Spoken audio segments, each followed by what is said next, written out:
দর্শক, গার্মেন্টস শ্রমিকদের বকেয়া বেতন এবং তাদের 3 মাসের যে বকেয়া বেতন, সেই বেতনের দাবিতে চট্টগ্রামে আজকে ডবলমুড়ি থানার যে প্রধান ফটকটি রয়েছে, সেই প্রধান ফটকে গার্মেন্টস শ্রমিকদের রাস্তা অবরোধ। সেই জায়গা থেকে আসলে আপনাদেরকে একটি বিষয় দেখানোর চেষ্টা করছি। আজ সকাল 8টা থেকে এই ডবলমুড়ি থানার যে প্রধান সড়কটি রয়েছে, সেই সড়কে আসলে তারা এই আন্দোলনটি করছেন। সেই জায়গা থেকে আসলে আপনাদেরকে দেখানোর চেষ্টা করছি। আমি যখন এই বিষয়টি খবর পেয়েছি তখন আমি থানায় আসি এবং অন্যান্য সংবাদকর্মী আসলে থানার ভিতরে প্রবেশ করেন। সেই জায়গা থেকে আসলে এখানে আমরা দেখেছি ওসি এই যে শ্রমিক রয়েছে সেই শ্রমিকদের সাথে অকথ্য ভাষায় গালিগালাজ করে শ্রমিকদের থানা থেকে বের করে দেয় এবং এক পর্যায়ে সে ভিডিও ধারণ করতে গেলে দর্শক সংবাদকর্মীর সাথে ওসি অকথ্য ভাষায় গালিগালাজ করেন এবং সেই জিনিসটি আসলে সংবাদকর্মী ক্ষিপ্ত হয়ে আসলে ওসি সাহেবের সাথে কথা বলতে গেলে ওসি সাহেব কোনোভাবেই তিনি জিনিসটি এড়িয়ে যান এবং আমরা দেখেছি, আমরা এখানে গণমাধ্যম যারা রয়েছেন তারাও কিন্তু ইতিমধ্যেই এসেছেন এবং ওসি, আমি যে জিনিসটি আপনাদেরকে দেখানোর চেষ্টা করছি, ওসি ছেলেটিকে শ্রমিককে গলা চিপে ধরেছে এমনটি আসলে বলছেন।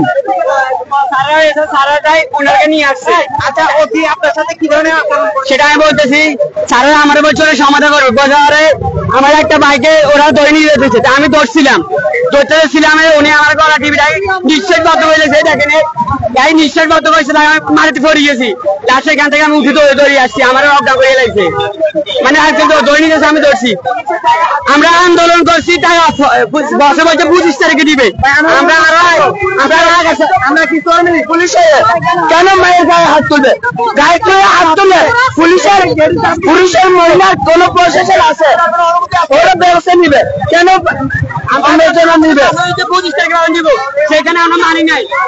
দর্শক, এখানে আসলে যারা গার্মেন্টস শ্রমিক রয়েছেন তারা অভিযোগ করছেন পুরুষ আসলে যে পুলিশ রয়েছেন সেই পুলিশ কিন্তু আসলে গার্মেন্টস শ্রমিক যারা মেয়ে রয়েছেন তাদের গায়ে লাঠিচার্জ করেছেন এবং এখানে তাদের গায়ে হাত দিয়েছেন এমনটি আসলে বলার চেষ্টা করছেন। এবং আমরা দেখেছি এখানে কিছু পুলিশ সদস্য এসেছেন আসলে এখানে গাড়ি চলে যাওয়ার জন্য আসলে পুলিশ সেই কাজটি করছেন।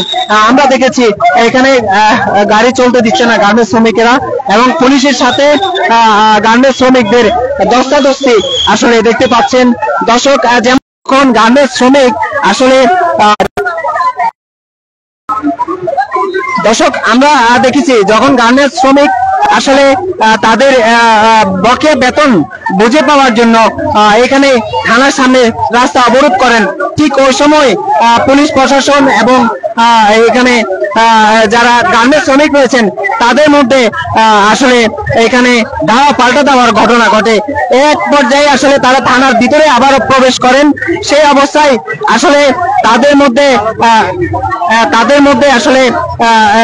মধ্যে যে বকেয়া বেতন, সেই বেতন ওসি তার কক্ষ থেকে বেরিয়ে আসলে তার যারা মাঠে আছেন তাদের সাথে কথা বলার চেষ্টা করেন। এক পর্যায়ে তারা তাদের দাবি যখন তুলে ধরেন, ওসি আসলে ক্ষিপ্ত হয়ে তাদেরকে গালিগালাজ করেন এবং তাদের সাথে অকথ্য ভাষায় গালিগালাজ করেন। এক পর্যায়ে সংবাদকর্মী আসলে সেটা ভিডিও ধারণ করতে গেলে সংবাদকর্মীদের সাথে চড়াও হয়ে গালিগালাজ করেন এমনটি আসলে আমরা দেখতে পেয়েছি। দর্শক, দেখতে পাচ্ছেন এখানে শ্রমিকদের যে আন্দোলন এবং রাস্তা অবরোধ, তাদের বকেয়া বেতনের দাবিতে আজকে তারা সকাল থেকে তাদের এই আন্দোলন চালিয়ে যাচ্ছেন। সেই জায়গা থেকে আসলে আপনাদেরকে এই মুহূর্তে চট্টগ্রাম যে ডাবলমুড়ি থানার প্রধান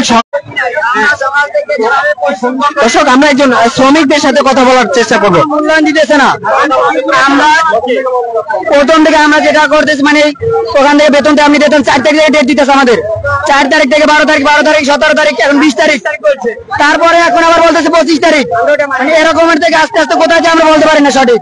তো আজকে আমরা সবাই মসজিদে নামেছি, সেনাবাহিনীর কাছে গেছি, প্রশাসনের কাছে কোনো কাম হচ্ছে না, আমাদের পুলিশের কাছে বলছে, পুলিশের কাছে বাসা বাড়ি তালা মারতেছে। ভাই এটা আমার কেমন কি করতাম, বেতন দেয় 3 মাসের বেতন যদি একটা ব্যক্তিতে না পাই আমরা কাজ করি কিসের জন্য? প্যারের জন্য তো কাজ করি নাকি? পুলিশের ওসি খারাপ ব্যবহার করতেছে, গলা টিপে দিচ্ছে। ভাই এটা কি এর কেউ মধ্যে আছে কোনো?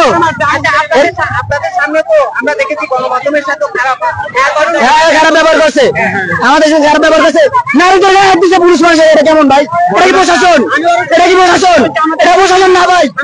2024 সালে আমরা এরকম স্বাধীন করি নাই, রক্ত দিয়ে স্বাধীন করছি। দর্শক আসলে যেমনটি বলার চেষ্টা করেছি এবং বলতে চেয়েছি আসলে, এবং আপনাদেরকে দেখানোর চেষ্টা করছি, এটি একটু আগে আমরা দেখেছি রাস্তার যে এক পাশ, সে এক পাশ বন্ধ করে দিয়েছে, এখন কিন্তু রাস্তার দুপাশ বন্ধ হয়ে গেছে।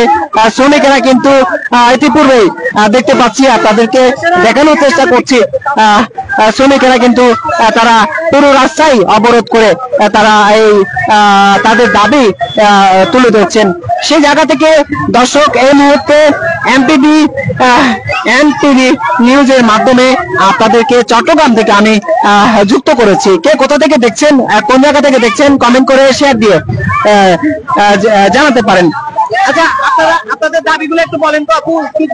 আমাদের সমস্যা, আমরা মালিকের নামে মামলা করি না, মালিককে জেলখানায় ঢুকাইছে, ওরা মালিককে আনছে, আমরা মালিকের থেকে আমরা টাকা নিচ্ছি, এটা আমরা একটু আন্দোলন করছি। আমরা সমাধানের জন্য 2 মাসের 1 মাসের 1.5 মাসের স্যালারি পাবো। আমরা সমাধানের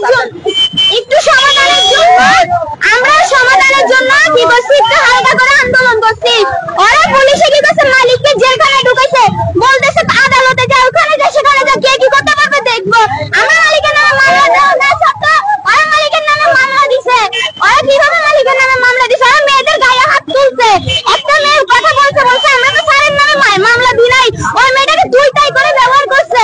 এরপরে থানার ভিতরে মেয়েদেরকে নিয়ে গেছে, দুইটাই করে মেয়েদের গায়ে ব্যবহার করছে। একটা পুলিশের কর্তব্য হচ্ছে মেয়েদেরকে সেফটি দেওয়া, এরা ঘুষ খাইছে, এরা সকাল থেকে আমাদের পক্ষে, সকাল থেকে আমাদের লোককে বলতেছে তোমরা আন্দোলন করো, তোমাদের পাশে আইন আছে। এখন 12টা বাজে আমাদেরকে থানায় আনতে, আমি বলে তোমাদের টাকা আমরা উদ্ধার করে দেবো, তোমরা আমাদের উপরে আশা করো, ভরসা রাখো। এখন বলতেছে রাত্রে 8টা বাজে, এখন বলে তোমরা এখান থেকে বাইরে ন, তোমাদের সবাইকে লটাবে করবো। তাই কি এভাবে বলতেছে?